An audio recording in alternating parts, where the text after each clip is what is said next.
Hi, this is James Brannon. I just thought I would record something really briefly to show you what I'm up to so you can see that it is pretty cool.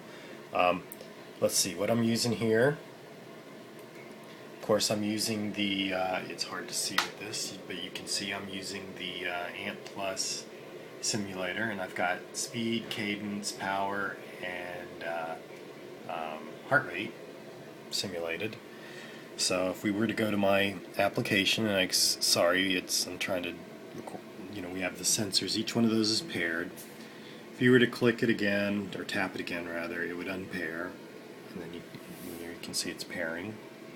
So I've paired all those, and I'm taking a lot of time to make sure that every single one of these windows are lined up in the right colors, and I have pairing, and I have calibrating and power tap thing. This is probably going to change with your new API, and as I understand it better, with the power part of this, because I don't currently own a power tap. I'm going to buy one here pretty soon. I have general setup. It allows them to set the wheel size, and of course. And then I have, age, weight, height, which allows them to set that just like the iPhone one that I had. And I have zone alarms, but for the zone alarms I have both heart rate and power. Go ahead and leave those off. And you can have an opaque dash setting, or you can show the lap time on and off. Opaque just makes it a black background for the dashboard. You'll see what I'm talking about in a minute, but I'm not going to set it to opaque. Let's see, what else do I have? I have video set up. Okay, the iPad, interestingly enough, will not allow you to mute the videos. Right now I already have that. Will not allow you to mute a video's audio independently of the system audio, if you can believe that. And I've done extensive research on that. You can't. So if you were to set up music videos or music with music videos, you would end up with a mixing. So what I do, let's just go select any old song.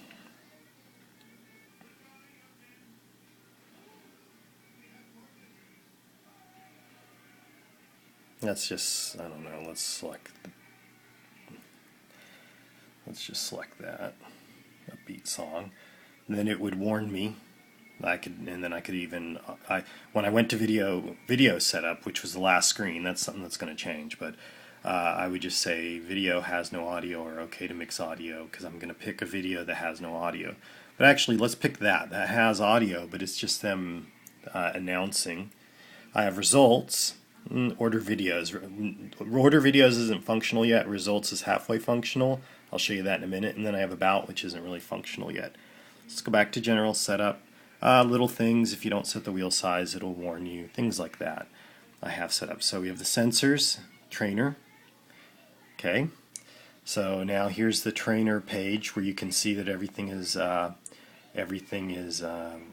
transmitting, and it has a little check mark for the has video. And for the remote, I've created a remote control. It just uses simple GameKit to connect and remotely control what you're going to see in a minute with the dashboard, because when you're on a bike, you're obviously not going to want to have to get up and click lap, whatever. So let's go ahead and start but we're not using that for this. Okay. Hear how it's mixing? That's the problem with it. So here's the dashboard. Sorry about the video quality, or the quality of this video.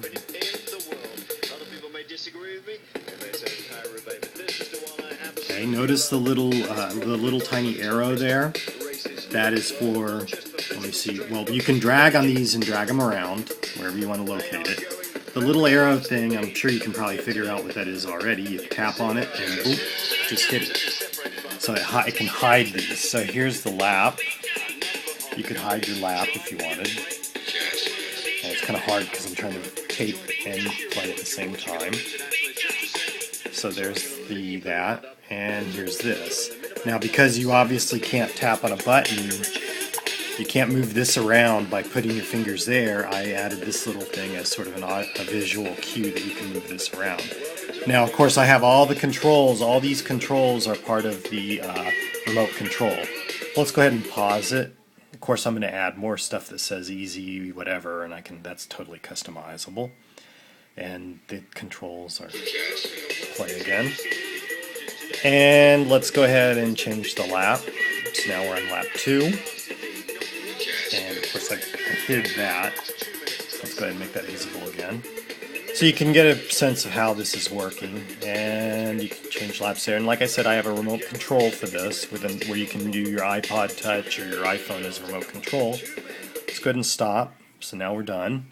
There's not really much in the way of results, but basically all it does, very simple, use a simple little web, tells you which interval and the duration by interval and your statistics by interval. What I'm currently working on right this minute, well, you have post your results to Facebook, which is just a very simple one, or post the raw results to Training Peaks, which is the actual raw data to go to Training Peaks. What I'm working on now, but I just have a demo of it, so it's generating the graph, is I've implemented Core Plot to this. And so what it's going to do, it's going to allow me to, in the actual application, show the users. This isn't, obviously, this is just dummy data. And then when they tap anywhere on there, it'll tell them the value and the time, and that time is formatted if you noticed. Let's go ahead and see if I can I can't, but it's a formatted time, and then it tells you, the position, and of course you can change and just view by lap. So I'm not trying to make this too much of an analysis tool, and it's the same deal. It's not trying to make it a real analysis tool. I'm just looking at, like, say, my needs would be, after I'm done with, say, a 3x15, I'm going to want to know my averages for that, and it's just always fun to look at it. Okay, so then when they're done, they can just done, and they can view, so it's how they viewed the statistics, and it crashed. Like I said, I'm still working on it because I'm integrating the real values into it right now, so that's what happened there. So anyways, in conclusion, that's about where I'm at right now. I'm really working hard on trying to make it look perfect. Oh, let's go ahead and go pick a music video maybe, and let's show another aspect of it. Let's go to sensor setup. Let's disconnect power. Oh, good, because I crashed, nothing is connected anymore. So let's go ahead and just leave it. Let's try to pair the heart rate, only the heart rate. And the reason I'm doing all this, and let's go to general sensor, make sure that the lap time, and let's go ahead and put opaque on there, and let's go trainer, and let's go start. And what you'll see, well, oops, let's stop. Let's go back to general settings. Obviously I did not set opaque. I did set opaque, so okay, well, anyways.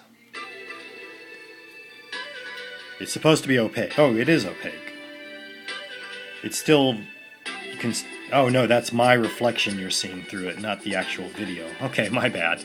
So now it's opaque, it's black. And the reason you'd want that, obviously, is like the Coach Troy and those kind of videos, they have all these statistics and stuff, and you want to be able to not have it appear over that. And you'll notice, the other thing you'll notice, the only thing it shows is heart rate and time. We turned off the lap, so anyway, so whoops. Okay, so that's pretty much where I'm at. Right now, I'm debating whether I'm going to add the pace or the running thing directly to this and try to make this a running and a cycling and a heart rate monitor app all in one, or whether I'm going to do like my other apps and just separate them and split them and make them 3 simpler apps that are less, priced appropriately. And that's where I'm at. What I'd like to do is add in the feedback to go back to particular trainers. I've already sort of contacted Coach Troy Jacobson stuff and seen about possibly repurposing his videos in this section, which has nothing in it at this point, not even the correct layout, where people would be able to use in-app purchases to buy videos, and then they could arrange them. The other feature I should mention is the videos. Of course, if you select 3 videos, it's going to play them in order, and then it's going to loop back through them. Same deal with the music. It's going to do the order and then loop back through it when it's done playing. And that is where I'm at. Unfortunately, there are some limitations of the iPad that will not be there for this, hopefully this upcoming Arcos tablet that's supposedly going to come out in January. Looking really forward to that because that'll have HDMI output and a whole bunch of other features. So I'll still be able to do HDMI out. Obviously with the dongle, you're pretty much stuck because you've used all your resources that you could do for video out. So you can't say, advertise to set this up to your own television. And that is sort of just a quick demo of what I've done.